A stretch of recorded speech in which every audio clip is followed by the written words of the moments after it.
A história do Japão foi marcada por diversas influências estrangeiras, mas poucas tiveram um impacto tão profundo e imediato quanto a chegada dos portugueses no século XVI, vindos da grande expansão marítima que os levou a estabelecer rotas comerciais na África, na Índia e no Sudeste Asiático. Os navegadores lusitanos foram então os primeiros europeus a pisar em solo japonês. A sua presença não apenas inaugurou novas formas de comércio, mas também transformou profundamente a política, a guerra e até mesmo a cultura nipônica. Como explicado, a chegada dos portugueses ao Japão só foi possível graças à notável expansão ultramarina iniciada por Portugal ainda no século XV. O governo de Lisboa, na época, buscava rotas para o Oriente, e atraídos pelo comércio de especiarias e seda, os navegadores portugueses conquistaram posições estratégicas no Oceano Índico, que mais tarde tornaram-se bases essenciais para fortificar a sua presença na Ásia. Esse movimento levou, em 1543, ao desembarque de um grupo de comerciantes portugueses na ilha de Tanegashima, marcando o primeiro contato direto entre Europa e Japão. O impacto foi imediato. Curiosidade, interesse econômico e desconfiança se misturaram diante da chegada dos chamados Nanban, os bárbaros do sul, como os japoneses passaram a chamá-los. Os portugueses então rapidamente perceberam o potencial comercial das ilhas japonesas e estabeleceram uma rota regular entre Macau, a sua colônia principal na China, e o Japão, especialmente no porto de Nagasaki, que se transformou no principal ponto de contato entre os dois mundos. O comércio era intenso. Os portugueses levavam seda chinesa, especiarias do Sudeste Asiático e produtos europeus, recebendo em troca a prata japonesa, que era extremamente valorizada na Ásia.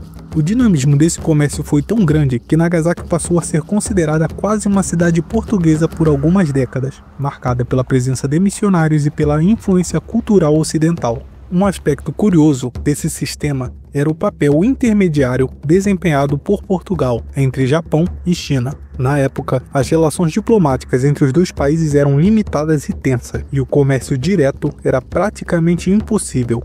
Os portugueses estabelecidos em Macau, com a autorização dos chineses, serviam como ponte, compravam seda e outros produtos da China e revendiam aos japoneses em troca de prata. Essa mediação tornou-se extremamente lucrativa, beneficiando tanto os comerciantes portugueses quanto a elite japonesa, e ajudou a consolidar a importância estratégica de Macau no Império Português. Além das mercadorias, os portugueses introduziram palavras e costumes e até alimentos que se integraram ao cotidiano japonês.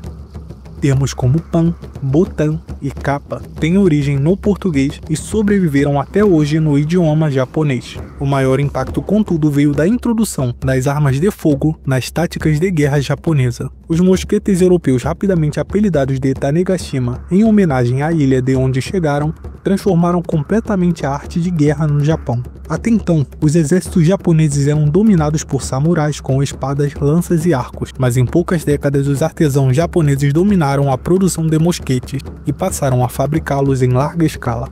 Essa revolução bélica alterou as estratégias militares e redesenhou os rumos das batalhas internas. O líder japonês que mais soube explorar o potencial das armas de fogo foi o lendário Oda Nobunaga, lembrado como um dos grandes unificadores do Japão. Ambicioso e pragmático, Nobunaga adotou o uso sistemático dos mosquetes europeus, treinando seus soldados para disparos coordenados. A sua vitória na Batalha de Nagashino contra os poderosos guerreiros Takeda é considerada um marco na guerra moderna japonesa. Ao organizar milhares de mosqueteiros em fileiras que disparavam em sucessão, Nobunaga conseguiu destruir a lendária cavalaria inimiga. Esse feito consolidou a sua reputação e mostrou que o arquipélago não apenas adotara a técnica, mas também aperfeiçoara a tecnologia estrangeira. Após o falecimento de Nobunaga, seu sucessor, Toyotomi Hideyoshi, e mais tarde Tokugawa Ieyasu, deram continuidade ao processo de unificação japonesa.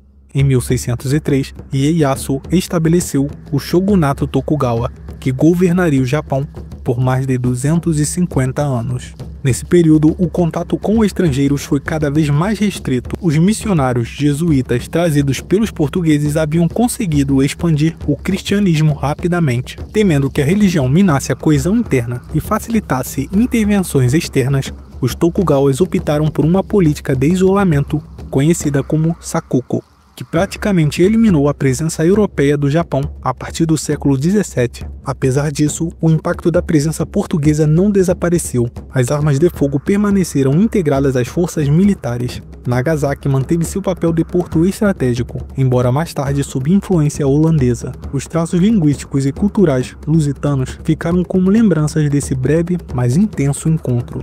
Mesmo com o isolamento imposto pelo shogunato Tokugawa, a herança lusa permaneceu como um testemunho do impacto imediato que a expansão marítima portuguesa teve em regiões distantes do nosso planeta.